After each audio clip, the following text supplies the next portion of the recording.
All right, shalom, shalom, shalom, shalom. First and foremost, I want to give all praise, all honor, and all glory to Yahweh, Bahashem, Yahweh Shai, Bahashem, Rakakwadash. I'd also like to give double honors to my elders, bishops, and apostles of Great Millstone that do group well. And I would like to say peace, safety, and salutations to the Lord's elect, to the hopeful elect in the 1/3, and Adawan Ratazah. This lesson will be edifying as well as exhorting to the sincere sheep of Yahweh Bahashem Yahushai Bahashem Rachakodash and Tawada Abanawa Yahweh Bahashem Yahushai Bahashem Rachakodash for giving me the inspiration to do this lesson. And as the title reads, the context of the contract. Okay, and I've been wanting to do this lesson for a few days now. So for Wadiyah Bahashem Yahushai Bahashem Rachakodash for that. And basically what I want to do is I want to go into a in particular account of Apostle Paul's writings in the book of Romans. And, I find it to be very, very edifying, which truly just cuts any notion that Apostle Paul ever taught salvation to literal heathens, literal Gentiles, and not, just Israelites in a Gentile mindset. That was the latest statement of misunderstanding of those the demons out there in the West. All right, Demon Deacon Hakah, he stated that for half a decade he wrestled with the fact that Apostle Paul in fact could have been writing to Gentiles literally. So at the end of the day, this just goes down to not being rooted, not having the Holy Spirit to guide you, to comfort you. So what I want to do is I want to go to Romans 9 and I want to show you.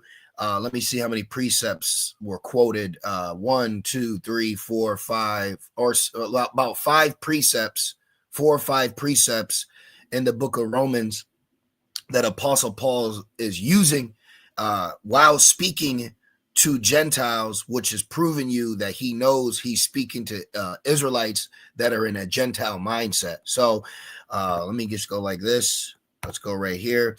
And let's just jump right into it. Okay, let me show you this. So Romans 9, obviously you could start at 1. Romans 9 has been used for quite some time as an angle by Christians. And at the end of the day, what you need to understand out there as new believers or learning this truth, that the Gentiles that are going to receive salvation that are regarded in the Old Testament and the New Testament are referring to Israelites.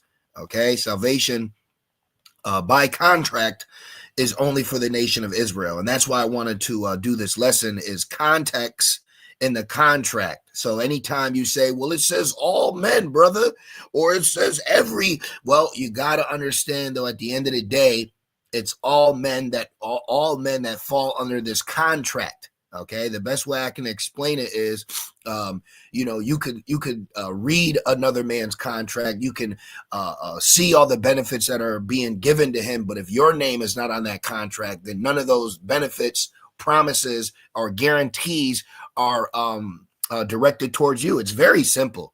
It's very simple. All you got to do is just go back to the contract. Who's the old covenant for and who's the new covenant for? That's all it is. So let's start right off with this. This is Romans 9, and we're going to start at 24, okay? It says, even us whom he has called, not of the Jews only, but also of the Gentiles. So right here, Apostle Paul is mentioning, okay, look, but Gentiles also. Why? Because our people were scattered amongst the Gentiles. And look, as he saith also in Hosea or Hosea, I will call them my people, which were not my people. So right here, Apostle Paul is letting it be known that this gospel is also for the Gentiles, but the Gentiles he's referring to are the Israelites in a Gentile mindset, hence why he's using a prophecy from a prophet that was sent to only prophesize to Israel. Look, when you go down right here, see Israel. So why is Apostle Paul, if he's speaking to heathens, okay, why is he using prophecies that are only directed towards the nation of Israel? Why would he be using these prophets towards heathen nations? That would make Apostle Paul a false prophet then, okay? Why would he be using prophecies that are directed towards a in particular nation, why would he use those prophecies to to all nations? This is Hosea 2:23. And I will sow her unto me in the earth, and I will have mercy upon her that had not obtained mercy, and I will say to them which were not my people, thou art my people, and they shall say, thou art my God, thou art my power. So the problem that's taking place is a misunderstanding of the context. Okay. So you can have people believe that Apostle Paul was writing to this, Apostle Paul was writing to them. But if you don't have the context within the contract, that's where you're going to stumble and fall. The Bible itself is a family matter. When you really look at it, these are records in particularly of a nation of people that have been collected together of past, present, and future events. So now the world has their hands on this book or these records, and they find themselves trying to put themselves within it, just like in the time of the Maccabees. Why did the Greeks want to write or draw themselves in the record of the Israelites? Because at that time, the Greeks wanted to what? Rewrite history. That's always been Esau's MO, to rewrite history, whitewash biblical figures. Okay, this is nothing new. This is really, when you look at it, it's like how vocab tries to use replacement theology. Okay, so now because Apostle Paul is using the prophecy pertaining to Israel, he's making this prophetic statement known amongst Israelites, even the Israelites that don't know they're Israelites. Hence why he's using this, because they didn't know they were the Lord's people. Okay, let's keep going. I'm going to walk this all the way down. From Romans 9:24 on down is fire. Okay, you have to explain that. You have to explain that.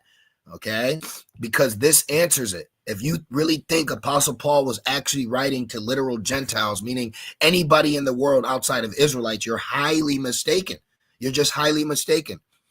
As he saith also in Hosea, I will call them my people, which were not my people, and her beloved, which was not beloved. Yeah, because Israel was cast off because of disobedience. Hence why Apostle Paul had to say, has the Most High cast away his people? The Most High forbid. Okay, no, he did not cast away his people. Okay, which is Hebrews. Let me see. Real quick. Let's see where we could go. Just real quick. Let me just see. Let's put it in right here. I think it's Romans 11 has the Most High cast away his people. Okay, look, why would Apostle Paul be saying this? Okay, Romans 11. That's exactly it. All right, let's go to Romans 11. I was in Hebrews 11. See, it's very, very simple. All you got to know is the context, man. Do not let these people trip you up. Romans 11:1, I say then, has the Most High cast away his people? Who are his people? The Israelites. But they didn't know that they were the Lord's people. I didn't know that I was an Israelite. I was just a so-called Native American, African American Christian. Okay. I say then, has the Most High cast away his people? The Most High forbid. Yet, for I also am an Israelite of the seed of Abraham, of the tribe of Benjamin. See, the Most High has not cast away his people, which he foreknew. Won't ye not what the scriptures say of Elijah, how he maketh intercession to the Most High against Israel? See? Okay, look, it says, saying, Lord, they have killed thy prophets and digged down thy altars, and I am left alone, and they seek my life. But what saith the answer of Yahweh unto him? I have reserved to myself 7,000 Israelite men. I have reserved to myself 7,000 men who have not bowed the knee to the image of Baal. So time and time again, when you even read in the New Testament, there's a constant reminding of a remnant. There's a constant reminding of an awakening. And there's a constant reminding of prophecies pertaining to Israel while talking to Israelites that don't know that they're Israelites. It's very, very simple. Let's keep going. It says, verse 26, and it shall come to pass that in the place where it was said unto them, ye are not my people, there shall they be called the children of the living power. So if Apostle Paul is direction is to writing to non-Israelites, meaning by lineage, by blood, by spirit, why would he use precepts of prophecies that only pertain and apply to Israelites, and he's using that to non-Israelites? You have to make that make sense, and it doesn't. Why would he use the prophecy of a future event where the Lord's people will be told that they're the Lord's people, where it was told to them they're not the Lord's people, if they are not the Lord's people? Hosea 1:10, yet the number of the children of Israel shall be as the sand of the sea, like amongst the Gentiles. Okay, it literally says that Israel would be amongst the Gentiles. Okay, I got to make these points because they're simple little precepts, daggers that will cut that demon trying to bewitch you. Look, Micah 5:8, and the remnant of Jacob shall be among the Gentiles in the midst. See that? So you always find out about Israel in the midst of Gentiles. Okay, you could even go right here. I was going to read a little bit of this. I don't know if I'm gonna, but watch this. Show me scriptures about Israel being among and living, or let's put it like this, among and acting like the nations, i.e. Gentiles. Okay, it's very simple. The context of the contract explains it all. Look, it didn't say that. See, here are the strongest scriptures showing Israel living among the nations, acting like the Gentiles, following their gods, losing their identity, and becoming not a people. Deuteronomy 4:27, the Lord shall scatter you among the nations, and ye shall be left few in number among the heathens, whither the Lord shall leave you. See? So time and time again, okay, we have information, historical information, precepts, empires that show you what Israel had to go through and for it to lead to this point. There's a reason why Apostle Paul is quoting from the Old Testament, because his message is directed towards the same people that was prophesied in what you know as the Old Testament. Okay, look. And it shall come to pass, Romans 9:26, and it shall come to pass that in the place where it was said unto them, ye are not my people, it was being said to them in this time, and it's being said to us in this time. We were not told we were the Lord's people. Okay, it says, there shall they be called the children of the living power. And what is he quoting? Hosea 1:10. But Hosea 1:10 is only directed towards Israelites. So if Apostle Paul wasn't writing to Israelites, why would Apostle Paul use prophecy that only pertains to Israelites? It's very simple.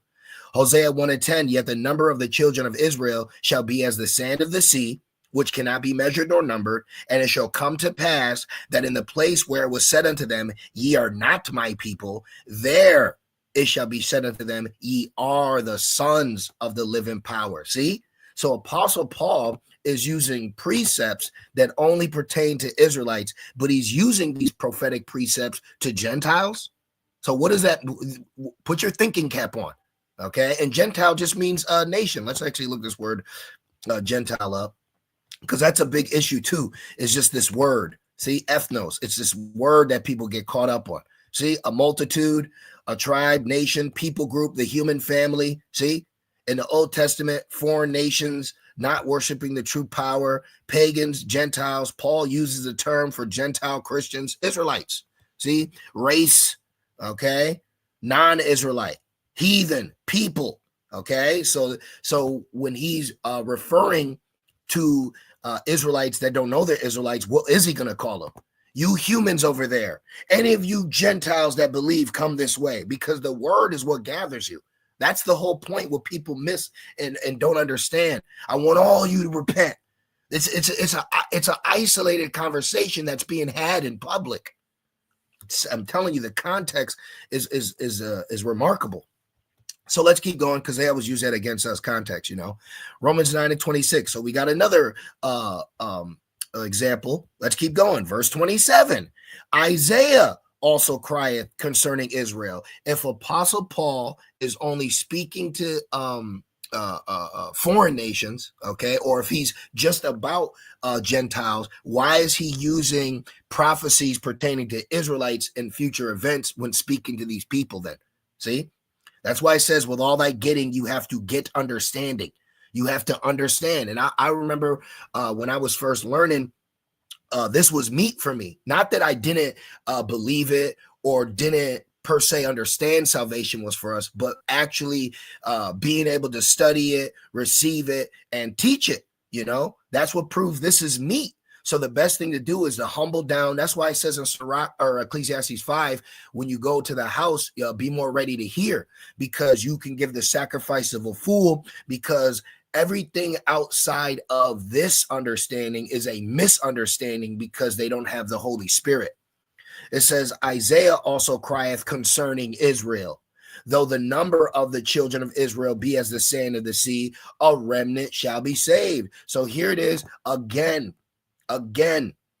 Why is Apostle Paul, when referring to Gentiles, he's using prophetic precepts from prophets that are only prophesizing concerning events that will take place upon the children of Israel?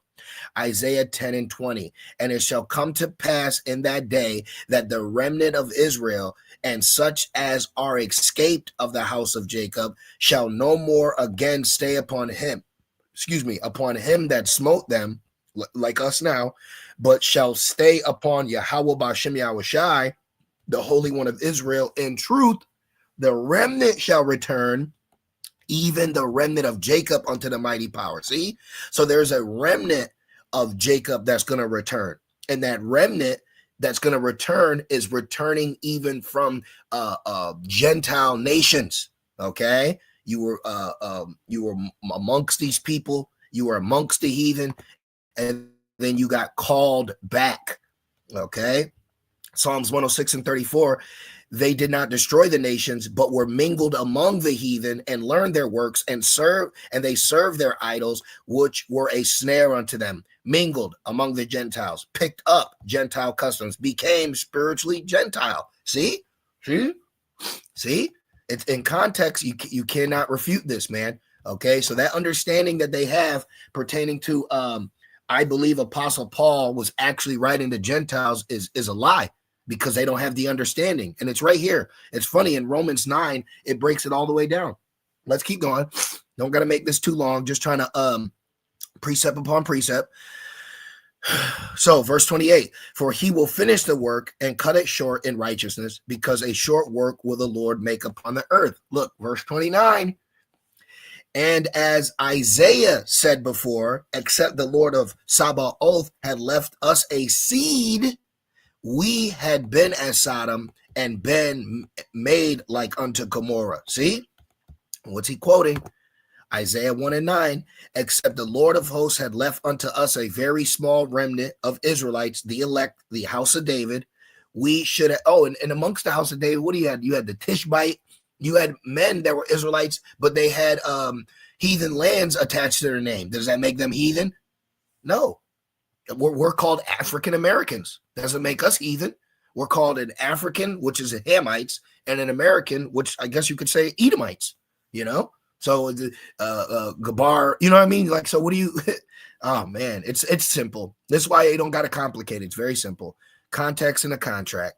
Except the Lord of hosts had left unto us a very small remnant, we should have been as Sodom, and we should have been like unto Gomorrah. See? Time and time and time again. What shall we say then? That the Gentiles which followed not after righteousness have obtained to righteousness, even the righteousness which is of faith? But Israel, which followed after the law of righteousness, has not attained the law of righteousness.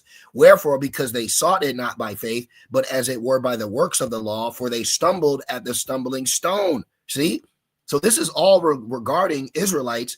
And this is why the Lord said, I would provoke you to anger with a foolish nation, because Jake wasn't accepting the will of the Lord when it comes to the returning or restoration. They didn't know that it had to go through faith in Yahushai as the acceptable sacrifice, like the Gentile Israelites accepted it more in comparison to the Israelites that knew that they were Israelites, and they were trying to restore through the law and through the temple.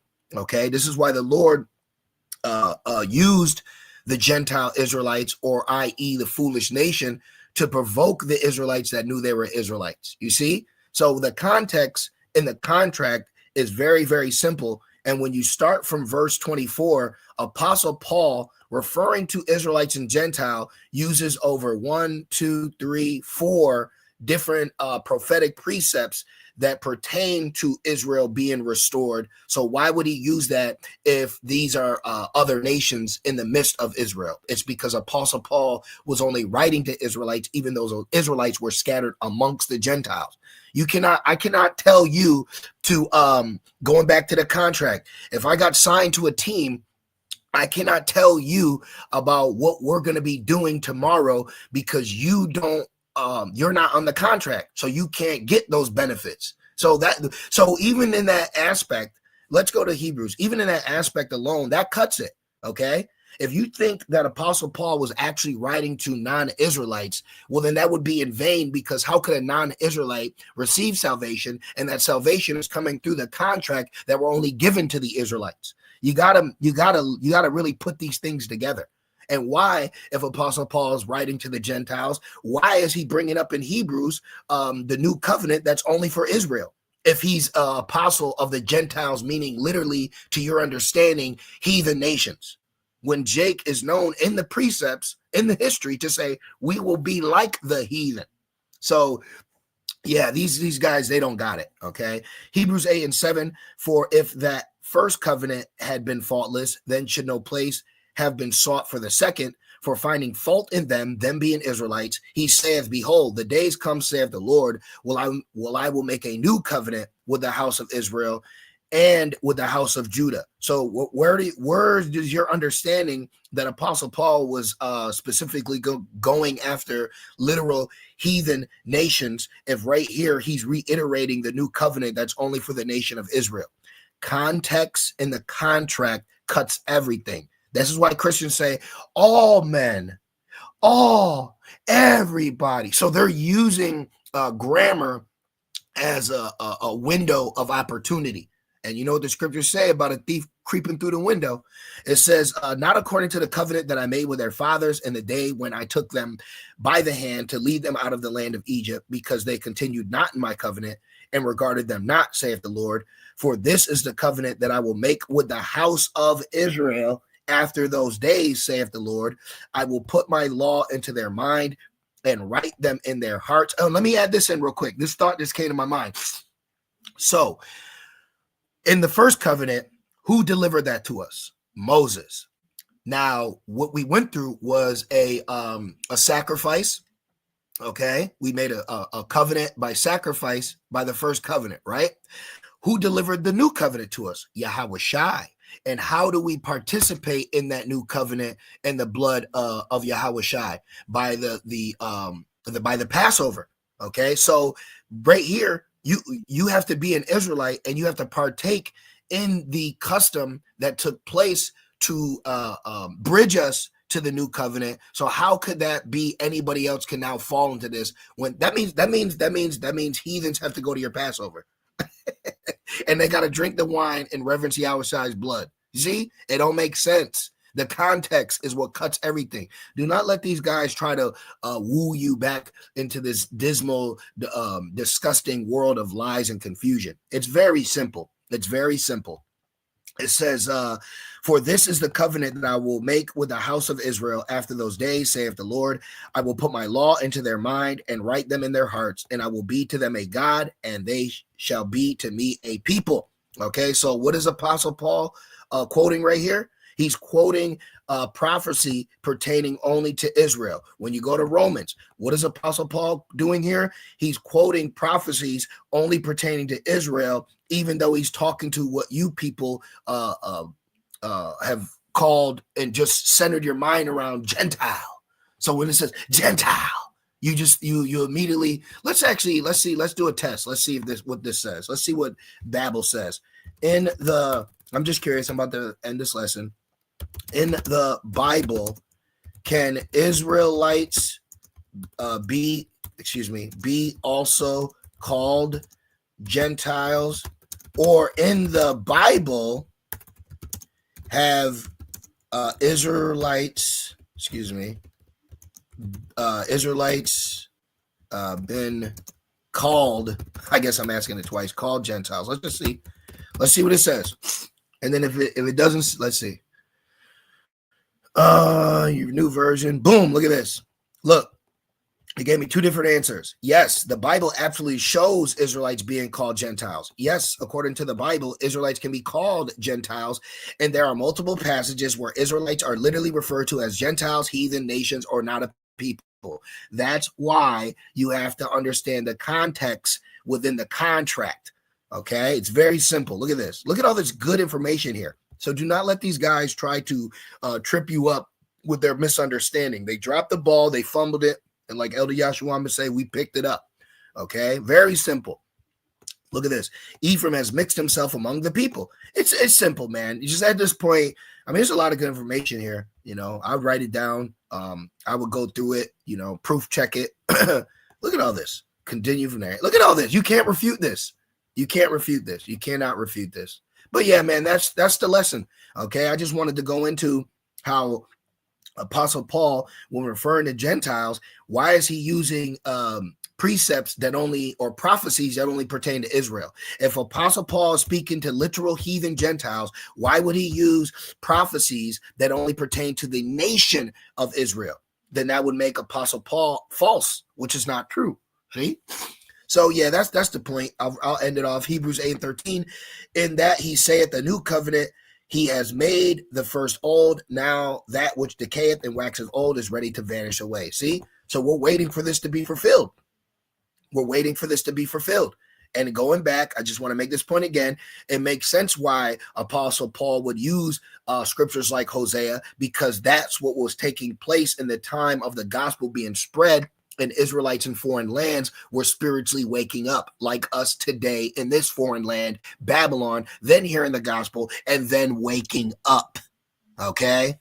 All right. So I'm going to end it there. I'm going to get ready. We got camp soon. So, you know, I pray this lesson was edifying. You know, get the precepts, you know, do your study and study to show thyself approved, you know, defend the gospel and understand that there are men that have been set up to try to pervert the gospel, and you have to be aware of them. You have to mark them. Okay, they're causing offenses and divisions, and we have to stand firm. We're standing firm for Yahweh Bashim Yahushai Bashim Rachakwadash. So I pray that this lesson was edifying. I just want to say, call halal, abanawa, Yahweh Bashim Yahushai Bashim Rachakwadash. Double honors to my elders, bishops, and apostles of Great Millstone that do well. Peace, safety, and salutations to the Lord's beloved elect. And with that being said, shalom.